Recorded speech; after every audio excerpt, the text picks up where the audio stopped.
Vamos conversar com o nosso primeiro entrevistado aqui, Bora. o Alexandre Piquet, ele que é advogado licenciado nos Estados Unidos. Vai explicar melhor para a gente tanto essa questão desse número de brasileiros que tem batido o recorde, como também essa questão dos ucranianos, como que tem acontecido. Alexandre, muito obrigada por ter aceito, né, o nosso convite aqui, participar aqui da nossa programação, explicar um pouco sobre todo esse processo. Seja sempre muito bem-vindo aqui à programação da BMC News. Obrigado pelo convite, é um prazer estar aqui. Alexandre, a gente vinha repercutindo aqui um pouco nessa questão fiscal, econômica aqui no Brasil e, aliás, saiu nessa semana aqui, na semana passada, uma reportagem mostrando que os Estados Unidos acabaram registrando o recorde de brasileiros naturalizados por lá. Hoje o Brasil é o 15º país, né, no ranking de países que mais receberam cidadania dos Estados Unidos. Muito tem se falado sobre essa questão da busca dos brasileiros para os Estados Unidos para poder viver. Eu queria começar a entender do teu ponto de vista, o que mais tem levado, você que tem essa especialização, inclusive, né, tanto na parte imobiliária como também tributária, ou seja, explica para a gente o que tem acontecido, por que o Brasil tem batido, o número de brasileiros tem batido o recorde nesse green card lá nos Estados Unidos, e aí nos Estados Unidos, no caso. E o que tem mais incentivado? O que você ouve desses brasileiros? A gente tem recebido realmente um número crescente de solicitações por parte de famílias brasileiras que desejam se mudar aqui para os Estados Unidos. Acho que sempre existe aí o fator Brasil e o fator Estados Unidos na balança. Então, de um lado aqui, nós temos hoje uma administração que é pró-imigração legal, obviamente, né? A imigração em conformidade com as regras, a imigração especializada, a imigração de qualidade, a imigração para investidores, para empresários ou para quem tem histórico profissional comprovado.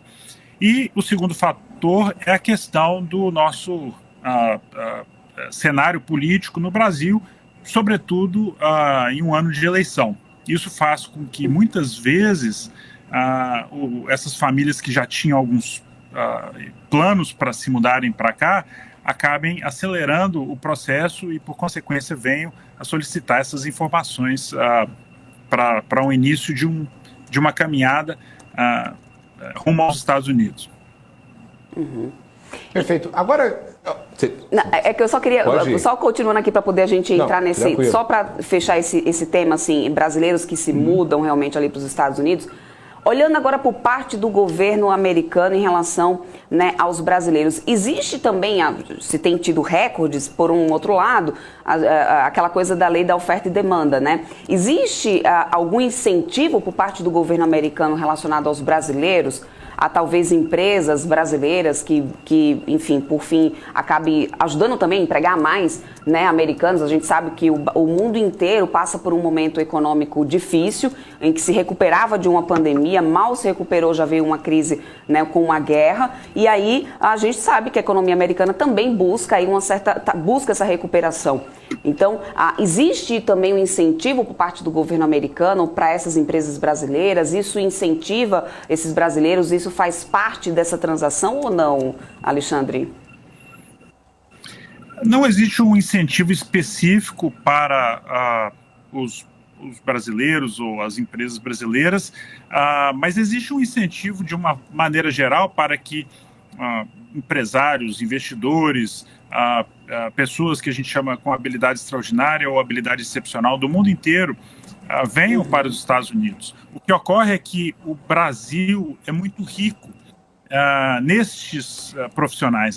O Brasil hoje tem, por exemplo, uma gama enorme de pilotos. É um dos exemplos clássicos aqui, onde existe uma demanda reprimida e que vai se acentuar nos próximos 10 anos de pilotos de companhias aéreas americanas que vão se aposentar. Então, vai existir uma carência aí já projetada de 400 mil pilotos. E o Brasil tem uma infinidade de profissionais na área da aviação que buscam ou que almejam vir trabalhar aqui nos Estados Unidos. E eles qualificam para, então, um visto específico, que é o EB-2NW, assim como os médicos, dentistas, engenheiros. Então, não é só tão somente o empresário ou investidor de grande porte que tem essa possibilidade, mas o Brasil ele é farto de mão de obra especializada que os Estados Unidos precisa. E esses processos, então, vão levar à residência permanente, que é o Green Card, para o peticionário ou peticionária e toda a sua família. Agora, deixa eu te perguntar uma coisa, né? A gente teve um aumento de quantidade de clandestinos que está grande, né? Para cada um ilegal preso na fronteira, outros 3 conseguem entrar. E as mudanças também o governo está fazendo aí para agilizar a análise dos pedidos de Green Card. Como é que você está vendo esse sentido, né? A gente está tendo um aumento, então, nessa parte da clandestinidade. E como é que o próprio governo está fazendo para conseguir lidar com esse tipo de coisa? Exato, essa informação está correta e está bem atual. Houve vamos dizer, um boom, né, um aumento significativo de brasileiros tentando cruzar a fronteira, ou seja, chegar aqui legalmente. Então, essa imigração, esse tipo de chegada, obviamente que é coibida pelas autoridades e pela administração, seja atual ou anterior, e o número ele se multiplicou por 10, ou seja, até 2019, a gente tinha uma média de 800 brasileiros sendo apreendidos na fronteira mensalmente. Aí entra nessa regra de 3, que para cada um é apreendido, 3 conseguiram passar, se faz a conta do volume anual de pessoas tentando passar. Seriam mais ou menos 3 mil pessoas, as quais aí, vamos dizer assim, 30 mil pessoas, 30 mil brasileiros, das quais pelo menos 8 mil estavam sendo apreendidos. Ok. Aí, quando teve a pandemia, vocês se recordam que o México não estava pedindo visto para brasileiros entrarem lá no México, ok? E como a maior parte dos coiotes, né, acabam oferecendo serviços a partir do México para os Estados Unidos, ficou mais fácil, então, para que o brasileiro entrasse no México e dali atravessasse para os Estados Unidos pelo fato de não estarem exigindo visto. E aí culminou com a nova administração, aqui o novo presidente, que deu inicialmente, a princípio, a impressão de que ele estaria laceando as regras e facilitando essa entrada ilegal, o que não aconteceu. A gente viu aí e ouve dos oficiais de fronteira que os números eles aumentaram exponencialmente, tanto que o número de apreensões chegou em um determinado mês a 8 mil apreensões em um mês, ou seja, de 800 para 8 mil, multiplicou por 10. Agora, no último mês, os números oficiais são em torno de 1.300 brasileiros apreendidos, quer dizer, não está mais no nível histórico, mas não está naquele número absurdo que aconteceu por 2 fatores também. As autoridades aqui começaram a ficar mais vigilantes em relação a isso, sabendo já que havia esse fluxo grande de brasileiros tentando entrar ilegalmente pela fronteira, e também porque o México, a partir de dezembro do ano passado, começou a exigir visto para entrada no país lá, ou seja, o brasileiro começou a ter que apresentar um visto para entrar no México também. Então, dificultou mais ainda a ida para vamos dizer, essa parada intermediária que era o México antes de tentar a entrada ilegal aqui. Por outro lado, tem o que você mencionou também, que é o governo americano lançando novas medidas para agilizar o sistema de análise dos pedidos de visto que são protocolados para quem quer imigrar legalmente aqui para os Estados Unidos. Então, recentemente, coisa de 2 semanas atrás, foi enviado pela imigração e recebido pelos advogados e por todos os peticionários a inclusão do Premium Processing, que é um sistema onde você paga uma taxa extra para a imigração e seu processo ele é analisado entre 15 e 45 dias. Para determinados processos onde havia um grande acúmulo de serviços, que são ZB2NW, que estavam esperando há mais de 1 ano a resposta, mediante o pagamento dessa taxa, a partir de julho agora, será possível receber a resposta em 45 dias da data desse pedido de Premium Processing, que seria o processo, vamos dizer, via expressa, né, do processo. Agora, Alexandre, isso poderia, agora já entrando inclusive nessa parte aí dos ucranianos, porque a gente sabe que, né, toda essa crise migratória que a gente tem visto, o próprio presidente Joe Biden, ele de cara já tinha ali disponibilizado ali algumas vagas, inclusive aberto portas, né, para alguns milhares ali de ucranianos, justamente por causa de tudo isso que a gente tem visto acontecer lá na Ucrânia. Esse tipo de mudança também facilitaria alguma coisa em relação aos ucranianos, ou para essa situação dos ucranianos, os Estados Unidos preparou algo diferente que você possa explicar melhor para a gente entender como que tem acontecido? Porque a gente sabe que lá na Europa também o número é imenso, né, de imigrantes agora ucranianos, e eu imagino que aí também realmente já tem acontecido o mesmo, né? Sim. Os ucranianos, eles, assim como venezuelanos, países da América Central, tem um processo específico que se chama asilo político, né? Não é só o asilo, não é só por perseguição política, mas medo de retorno ao seu país de origem por uma perseguição ao grupo que você pertence. Ou seja, esse é um processo específico onde não é você como indivíduo que tem medo de retornar, por exemplo, para a sua cidade, para o seu bairro, porque está muito violento e você pode sofrer um assalto ou um sequestro. Não.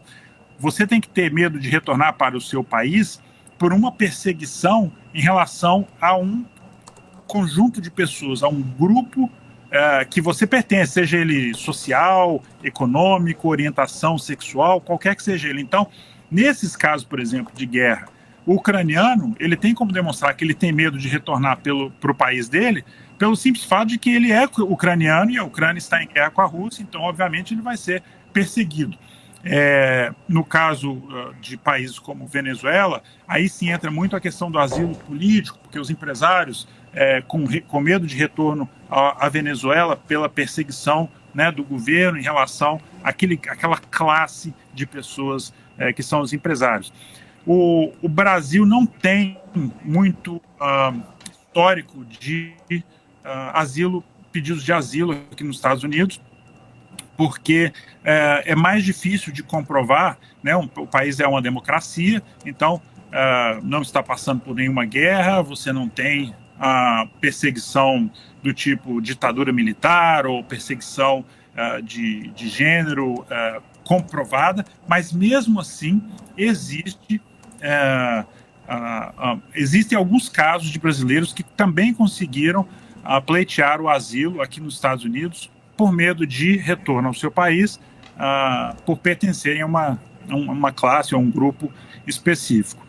Os ucranianos com certeza vão ter essa proteção dessa categoria com mais facilidade. Agora, Alexandre, deixa eu te perguntar uma coisa ainda sobre essa questão, né, da Ucrânia, né, e da Rússia. A gente está vendo muito uma discussão sobre a União Europeia ali no meio disso tudo, mas os países que estão ali mais com receio, né, então, por exemplo, aquela trinca ali, Eslováquia, Eslovênia estou agora com minha cabeça está ruim. São os países bálticos. Os países bálticos, a trinca de asas ali maravilhosa. E também os outros países estavam com medo, né? A própria Suécia ali em volta. Você acha que as pessoas, para conseguirem se deslocar desses países, vão ter alguma facilidade? Ou seja, até mesmo no quesito de passaporte mesmo, de visto, por estarem com medo, com receio de um possível confronto geopolítico? Ou elas vão ter, na verdade, o mesmo tratamento até que pelo menos tenha algum ataque no local delas? Se houver uma determinação por conta das autoridades, aí sim tem que vir a ordem presidencial para que o Departamento de Estado, então, acelere o processamento de vistos para que esses cidadãos, então, venham para os Estados Unidos. Sim, aí isso com certeza é factível, existe essa possibilidade. Não há nada que impeça o Departamento de Estado de conseguir agendamento rápido para visto para essas pessoas desses países com temor a um conflito militar. A outra opção seria a vinda para os Estados Unidos sem apresentação de passaporte, porque lembra que nessa de famílias que estão refugiadas e fugindo de uma situação de emergência, muitas delas tiveram que deixar os seus lares sem, ao menos, poder pegar os seus documentos, entendeu? Vamos dizer, a roupa do corpo, às vezes, quanto mais um documento de viagem, e muitos deles, às vezes, nem têm esse documento de viagem.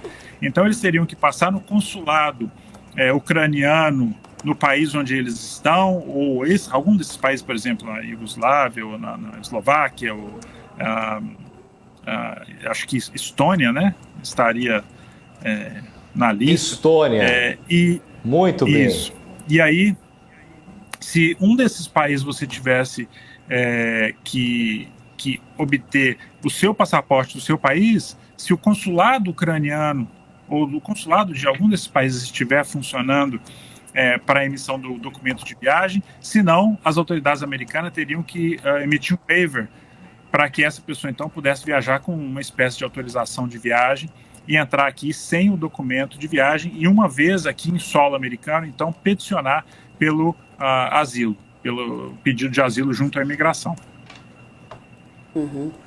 Bom, para a gente ir encerrando aqui o nosso papo, eu queria que você pudesse explicar melhor, né, com mais detalhes, sobre essas mudanças que o governo americano está fazendo mesmo para poder agilizar as análises do pedido de green card, porque esse seria o primeiro passo, né, normalmente aí por parte também dos brasileiros, no caso, eu acredito que para os ucranianos será da mesma forma, né, para poder agilizar esse processo, é o primeiro passo, né, de documentação para depois vir a naturalização. É exatamente isso, Piquet?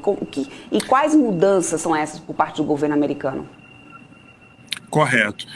Como eu falei anteriormente, quer dizer, o governo americano está buscando desafogar especificamente a Agência Nacional de Imigração, né, que é USCIS, United States Citizenship and Immigration Services. Eles querem e precisam desafogar os casos que estão lá pendentes, aguardando resposta. São mais de 8 milhões de petições agora em andamento, esperando essa resposta. Acumulou na época do Covid também. E a Agência da Imigração, ou seja, eles não têm um orçamento federal. Eles sobrevivem única e exclusivamente dessas taxas que são cobradas para cada formulário, para cada petição que a gente envia, né, que os advogados e que os peticionários enviam para os serviços de imigração. Com isso, eles atingem dois objetivos. Primeiro, eles têm caixa, eles arrecadam mais, então eles têm caixa para contratar mão de obra suficiente para dar conta e dar vazão a esses pedidos que estão lá parados. Em segundo lugar, resolve o problema de gente que está esperando, por exemplo, por uma resposta e precisa, e só depois dessa resposta vai poder, por exemplo, ou se dirigir ao consulado americano no seu país para poder vir aqui para os Estados Unidos, então, em caráter permanente, ou então, para quem está esperando em solo americano, é essa resposta que ele precisa para poder viajar. Tem muita gente, né? A gente normalmente costuma pensar em quem está fora dos Estados Unidos e quer vir para cá, e aí a resposta demora, e aí a pessoa não pode vir para cá. Mas existem milhares, se não milhões de casos que o cenário é exatamente o contrário. A pessoa já está aqui em solo americano, ela está, por exemplo, com algum status de visto temporário, ou que a gente chama de visto não imigrante, ou até mesmo em status pendente, ou seja, ela está esperando um ajuste de status aqui, uma resposta da sua petição com ajuste de status aqui em solo americano, para poder viajar. E a gente às vezes recebe telefonemas e lida com situações em que familiares estão com problemas de saúde, por exemplo, no Brasil, ou questões comerciais para serem resolvidas, e a pessoa está aqui e não pode sair até que venha essa resposta.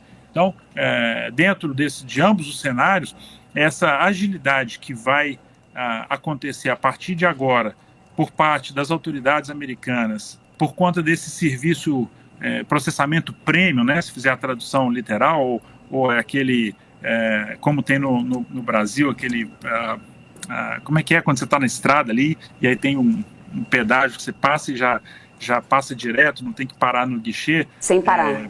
Passe fácil, sem parar. Sem parar, isso.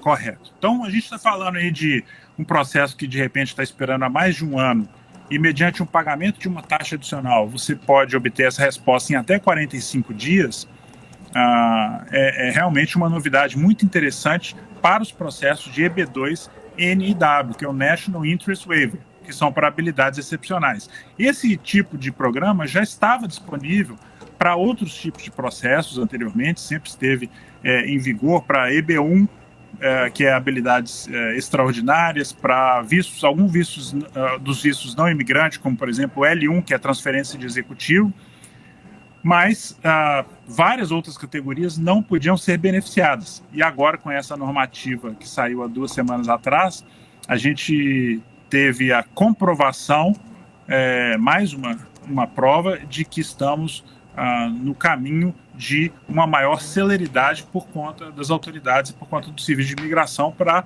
analisar e dar resposta desses pedidos que estão lá aguardando há algum tempo. Perfeito.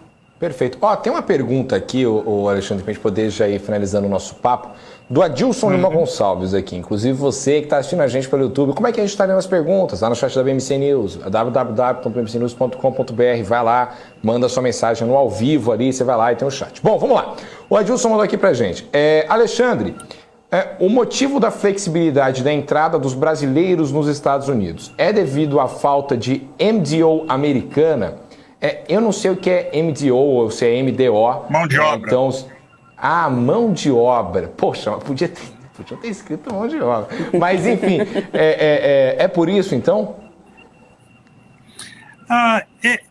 Como eu disse, não especificamente para os brasileiros, mas sim, existe hoje uma carência de mão de obra em vários setores da economia, que vão desde médicos até pessoas que trabalham nas áreas agrícolas. Houve agora um novo programa que aumentou as cotas, por exemplo, de H2B, que são trabalhadores ou seja, com uma baixa especialização, não é um nível especializado a nível de bacharelado, por exemplo, para empresas não agrícolas, que já existe o H2 para H2A e agora aumentar as cotas do H2B, que são para empresas, por exemplo, que querem trazer um volume grande de motoristas de caminhão. Esse é um bom exemplo. A gente teve aqui um caso desse. Uma empresa americana de caminhões não estava conseguindo achar motorista de caminhão. E não é um visto, você não consegue enquadrar a profissão, que é tão importante, né, para a economia de qualquer país, mas você não consegue encaixar ela em um visto, por exemplo, que exige um bacharelado, porque você não precisa de fazer uma faculdade, você precisa saber, é um conhecimento importante, específico, né, de como dirigir um bicho daquele tamanho. Você tem uma carteira especial, mas você não consegue encaixar em outras categorias. Então, esse visto H2B teve a sua cota aumentada para atender esse tipo de mão de obra. Então, óbvio que essas facilidades que estão acontecendo vêm ao encontro dessa necessidade dos Estados Unidos de colocar mais mão de obra aqui dentro, obviamente mão de obra legal e qualificada, específica para cada atividade. Perfeito. Alexandre, queria muito agradecer sua vinda aqui ao Top News, viu? Esteja sempre muito bem-vindo aqui e convidado para vir mais vezes, tá certo? E queria que você deixasse aqui pra gente suas considerações finais aí sobre todo esse cenário de principalmente pessoas entrando e saindo, né, lógica clandestina, enfim, vindo aí nos Estados Unidos. Como é que vai rolar tudo isso? Enfim, como é que você está vendo esse cenário, principalmente para os próximos meses, né? Como é que você vê isso se desenvolvendo aí nos próximos meses, tá certo? Além disso, como, né, que as pessoas possam, quem tiver, como tem esse número crescente também de brasileiros, né, Rafa?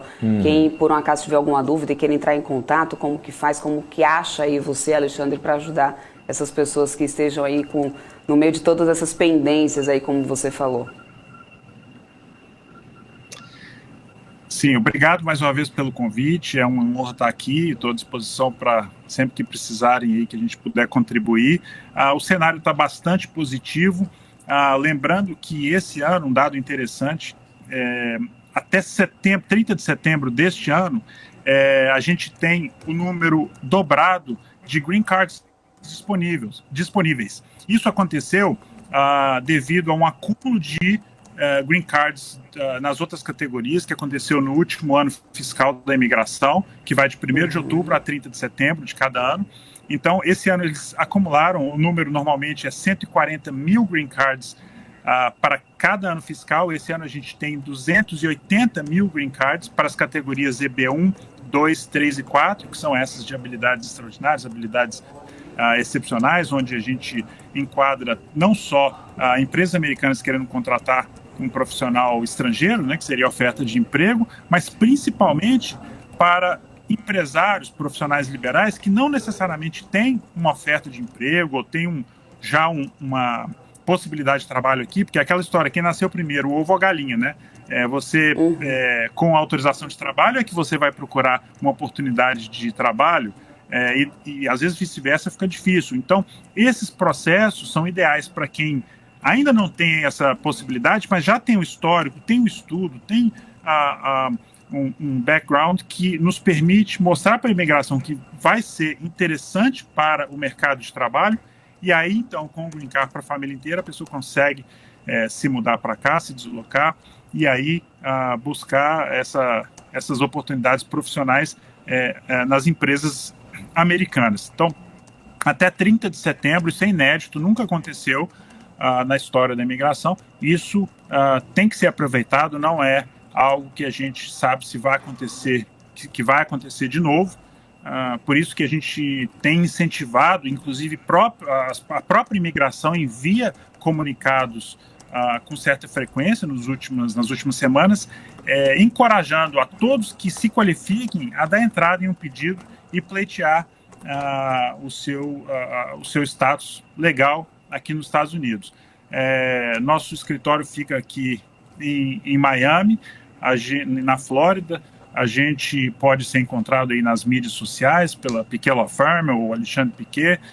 Nosso telefone de contato aqui é o +1, né, para Estados Unidos, 786-558-8054.